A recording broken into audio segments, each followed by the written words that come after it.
Aujourd'hui, on va entamer le module 6 concernant la reproduction des animaux domestiques. Pour cela, on va essayer de définir ce que ça veut dire la reproduction. La reproduction est l'action par laquelle les êtres vivants produisent un nouveau membre de l'espèce. Mais on ne peut pas parler de la reproduction sans que l'animal n'arrive pas à l'âge de puberté. Parce que la fonction sexuelle se met en place au moment de la puberté. C'est quoi la puberté? C'est le moment où l'individu devient apte à produire des gamètes fécondants ou fécondantes. Concrètement, on considère généralement qu'un animal est pubère dès que les premiers signes de l'activité sexuelle sont visibles. Première chaleur chez la femelle, première éjaculation chez le mâle. Donc, il est très important de connaître le fonctionnement et l'anatomie de l'appareil génital des deux sexes, c'est-à-dire de la femelle et du mâle. Pour cela, on va prendre deux catégories. On va prendre les ruminants, c'est-à-dire des polygastriques, comme cas de la vache et du taureau, et on va prendre les monogastriques, tels que les volailles, la poule. Donc, comme vous voyez là, nous avons ici une femelle qui dispose dont l'appareil génital est déjà formé. Donc, voilà le vagin, voilà l'utérus et voilà l'ovaire. Et pour le mâle, vous voyez là, voilà les testicules et le pénis. Donc, pour le cas de la vache, l'appareil génital de la vache est composé des organes suivants: les glandes sexuelles femelles, les ovaires, situés un peu en arrière des reins. Ils excrètent les ovules que le sperme du mâle fécondera. Et l'organe de gestation, matrice ou utérus, c'est un sac dans lequel se développe l'ovule fécondé qui, d'abord embryon, puis il devient un fœtus. Et l'organe de conduction, nous avons les oviductes et le vagin. Le vagin reçoit le pénis pendant l'accouplement. Les oviductes conduisent les ovules dans l'utérus. Organe externe, c'est la vulve. Elle présente à sa partie inférieure un organe érectile qu'on appelle le clitoris. On va voir un schéma de l'appareil génital femelle.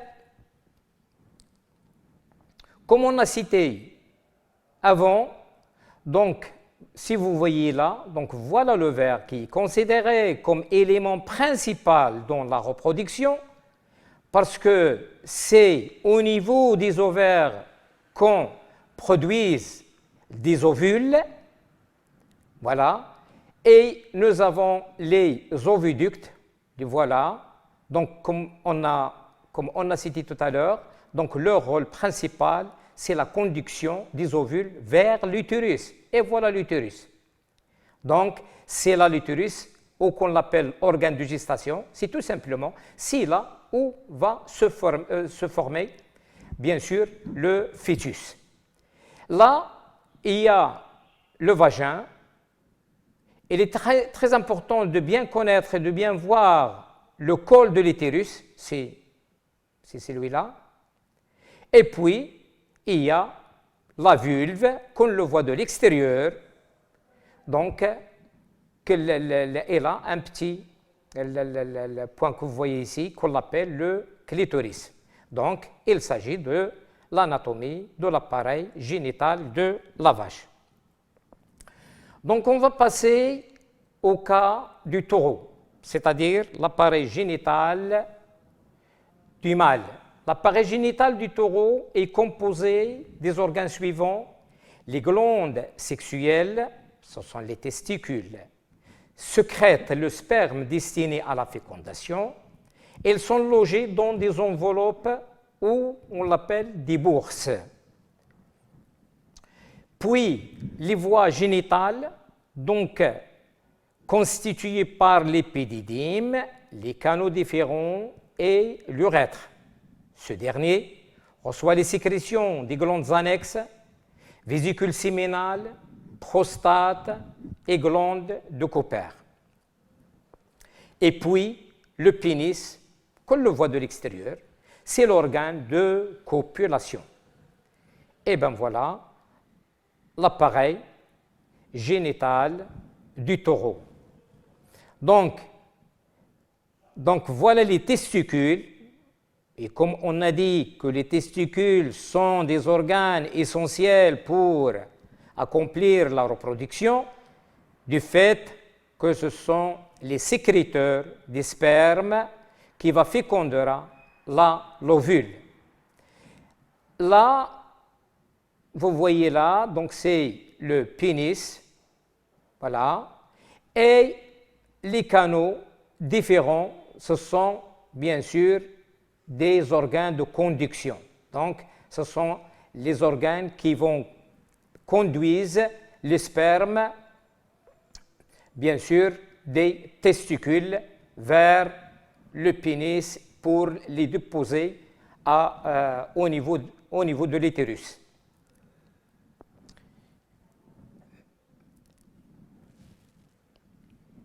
Puis, on va prendre le cas des volailles. Comme vous savez tous que les volailles sont des monogastriques, donc il y a la poule et il y a le coq.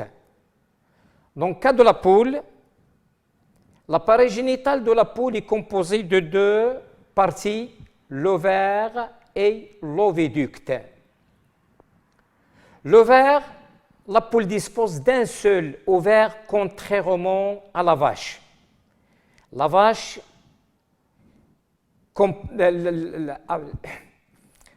contrairement à la vache qui dispose de deux ovaires, une à droite et l'autre à gauche. Situé donc pour la poule, il dispose d'un seul ovaire situé dans la partie gauche de l'abdomen. Il a la forme d'une grappe plus ou moins volumineuse et produit des jaunes ovitulus qu'on appelle des ovocytes. Quand un ovocyte est arrivé à maturité, il se détache de l'ovaire pour tomber dans l'oviducte. Et l'ovocyte, c'est le jaune d'œuf. Donc, c'est le jaune d'œuf que vous le connaissez tous. L'oviducte d'une longueur de 70 cm, c'est un tube étroit qui amène l'ovocyte de l'ovaire jusqu'au cloaque. Donc voilà l'appareil génital de la femelle. Donc voilà les grappes, comme on a dit, des grappes ovariennes. C'est un ensemble de jaunes d'œufs. Et une fois un jaune d'œuf arrive à sa maturité, il se détache pour prendre trajet jusqu'au l'utérus ou oviducte. Donc, la grappe, ça veut dire anqoud. Voilà. Puis, nous avons ici l'utérus ou oviducte. C'est là où l'œuf finit sa formation, c'est-à-dire c'est là où la coquille se forme, voilà, et puis, donc, elle se relâche vers le cloaque. Et par occasion, le cloaque, c'est un carrefour de trois voies. La voie urinaire, la voie génitale et la voie digestive. Et c'est la raison, par la même occasion, que le fumier des poules est très recherché par les agriculteurs parce qu'il est très riche. Donc voilà les différentes parties de l'oviducte et le cloaque. Voilà, là, vous voyez concrètement donc l'appareil génital. Donc voilà les grappes, donc les follicules, hein, ou les ovocytes, voilà, sont très visibles là.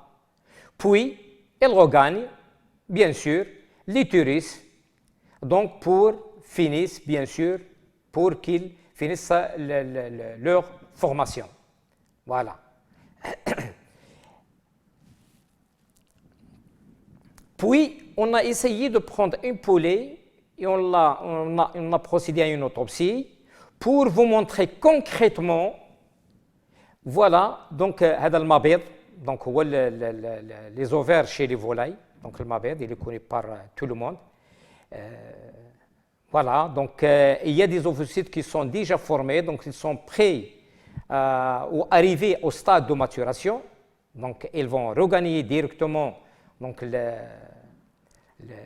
l'utérus et les autres, au fur et à mesure qu'ils s'agrandissent.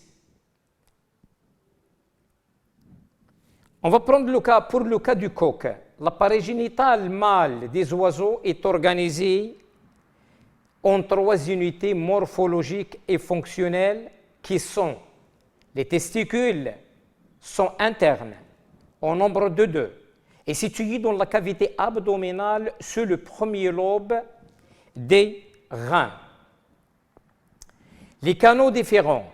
Le sperme produit par les testicules est évacué par 2 canaux différents qui débouchent dans le cloaque. Et bien sûr, l'appareil copulateur regroupe l'ensemble des plis arrondis et lymphatiques du cloaque. Donc le coq ne dispose pas d'un pénis comme les autres espèces. Et je veux dire une chose, pour les testicules, il y en a des gens, lorsqu'ils font une autopsie, ils les confondent avec les reins, parce qu'ils sont internes, ils ne se voient pas de l'extérieur. Donc voilà l'appareil génital du coq. Voilà donc les testicules, 2 testicules. Là, ce sont les canaux différents, donc elles évacuent le sperme vers le cloaque. Voilà. Et bien sûr, il y a le cloaque, il y a l'orifice cloacal, et bien sûr, il y a les intestins. C'est la raison que j'ai dit tout à l'heure que le cloaque est un carrefour de 3 voies, la voie génitale, urinaire et digestive. Voilà, sur une photo concrète, voilà les 2 testicules. Voilà, ils sont internes. Et voilà les 2, voilà le premier, et voilà le deuxième, canaux différents, qu'on les appelle bien sûr des organes de conduction.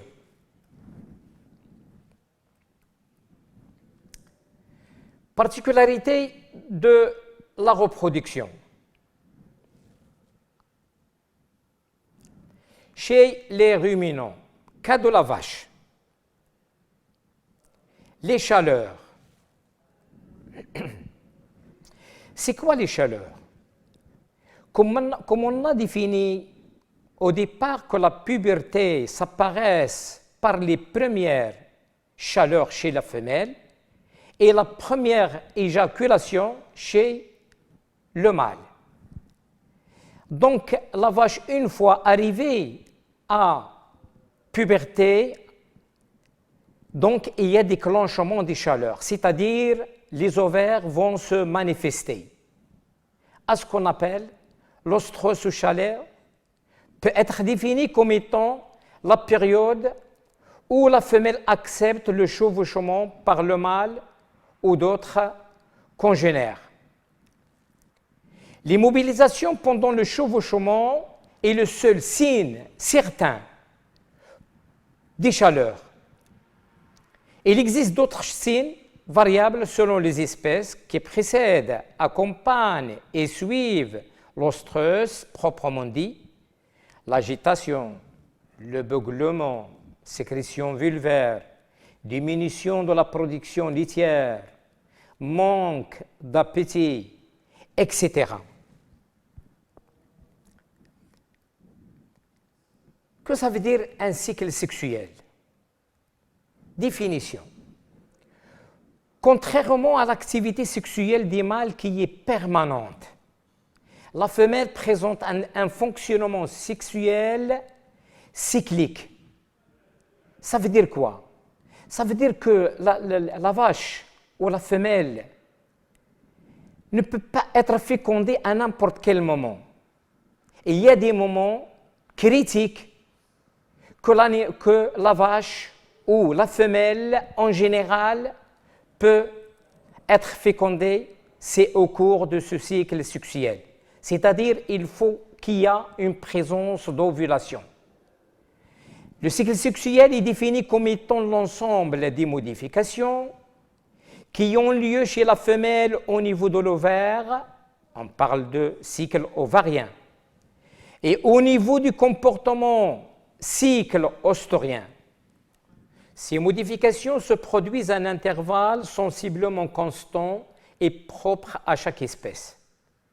L'activité sexuelle apparaît à la puberté, elle est continue chez la vache et saisonnière chez la brebis et la chèvre. Le cycle ovarien. C'est quoi le cycle ovarien? C'est tout simplement la période qui sépare deux ovulations successives. Elle est caractérisée par deux phases. La phase lutéale où prédomine le corps jaune, la phase préovulatoire ou folliculaire qui connaît le développement des follicules précédant une nouvelle ovulation. Voilà donc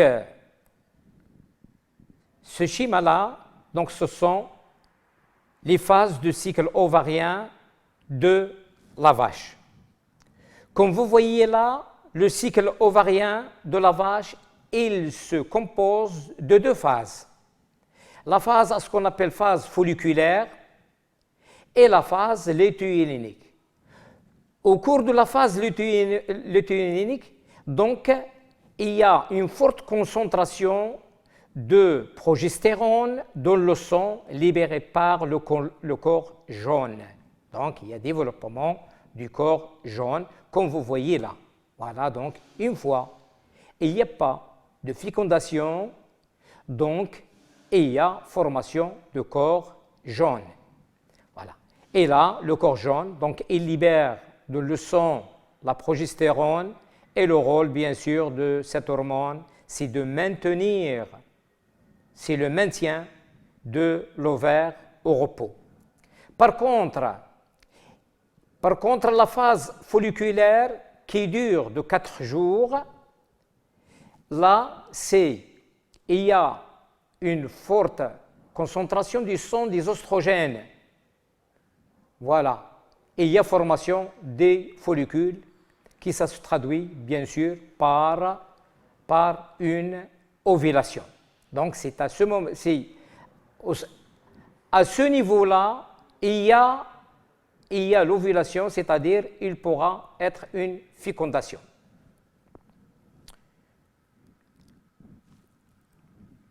Le cycle oestrien. Le cycle oestrien, il correspond à la période qui sépare deux oestrus consécutifs. Les durées de l'oestrus du cycle ovarien et du cycle oestrien sont variables d'une espèce à une autre.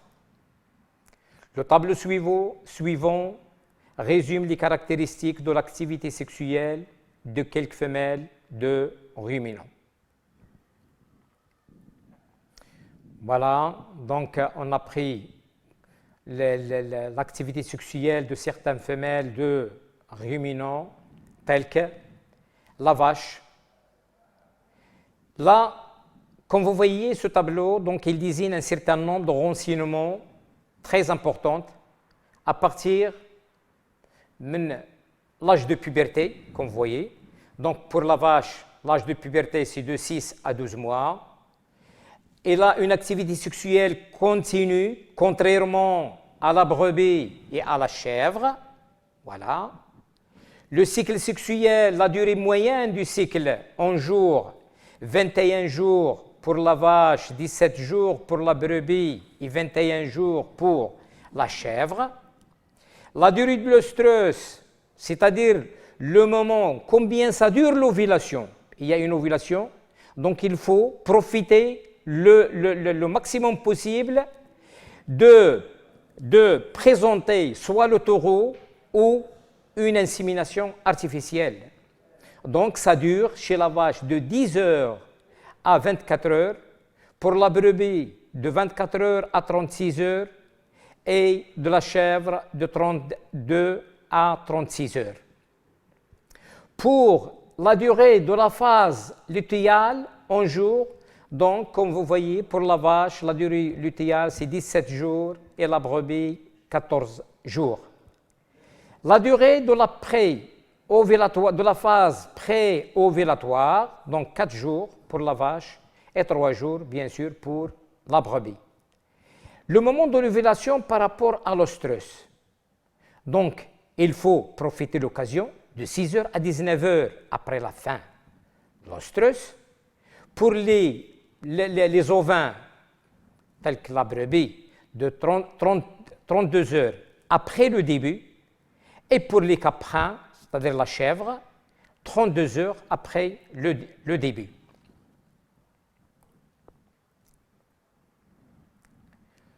Le mécanisme hormonal du cycle sexuel.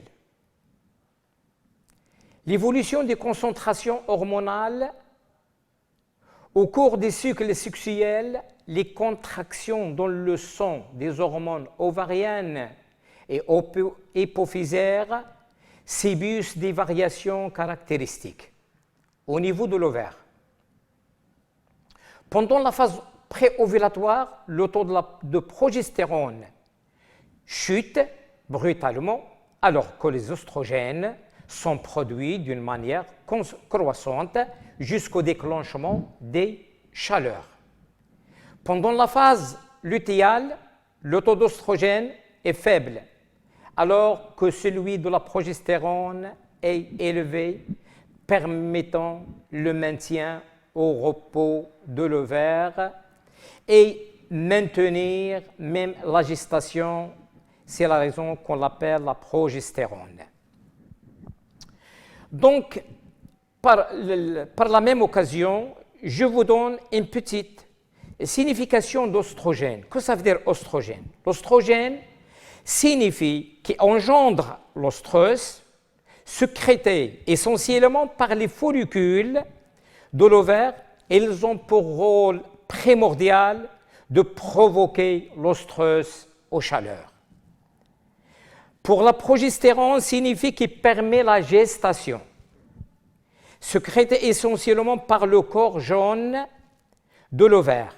Elle est d'abord l'hormone responsable de maintien de gestation. Au niveau de l'hypophyse, la FSH et la LH sont produites en quantité constante pendant la plus grande partie du cycle. Une décharge simultanée de FSH et la LH au moment des chaleurs permet la croissance folliculaire. Le pic de lactation provoque l'ovulation. Là, comme vous voyez, c'est un schéma qui décrit quand même les interventions hormonaux pour la vache. Comme vous voyez là, donc il y a les hormones et leurs cibles. Hormone hypothalamique, c'est la GnRH. Donc, elle a une action sur l'hypophyse. Les hormones hypophysaires, la FSH et la LH, elles ont une action sur l'ovaire Et les ovaires, les hormones ovariennes, telles que l'oestrogène et la progestérone, elles ont une action sur l'utérus, le col de l'utérus, le vagin, la mamelle, etc. Donc voilà les mécanismes hormonaux du cycle sexuel comme on a expliqué auparavant. Là, c'est un schéma qui est plus clair, qui nous montre, voilà, les différentes phases. Voilà la phase pré-ovulatoire et la phase lutéale. Donc, la phase lutéale, comme vous voyez là, donc le taux de progestérone, il est très élevé. Par contre, le taux d'oestrogène, il est très faible, donc dans le sang. Et donc, chers élèves, donc je vous donne rendez-vous à la prochaine séance pour terminer ce module concernant la reproduction des animaux domestiques.